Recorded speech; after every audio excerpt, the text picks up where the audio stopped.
అనవసరమైన స్నేహాలు, అనవసరమైన పొత్తులు, అనవసరంగా వ్యాపారాల్లో పార్ట్నర్షిప్లు కొంతమందికి తెలియదు.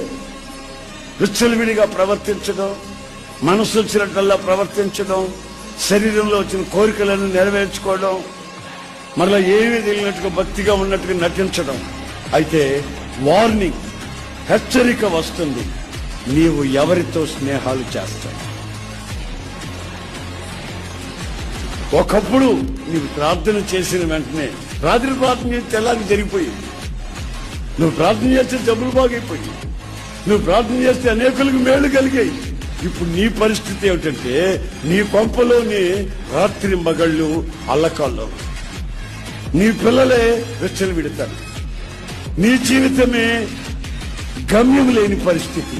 దీనికి కారణం ఏమై ఉంటుందంటే, భక్తిహీనులతో నీవు చేస్తున్న స్నేహం. సినిమాలు బావు గాని సినిమా కథలు వింటుంటాం.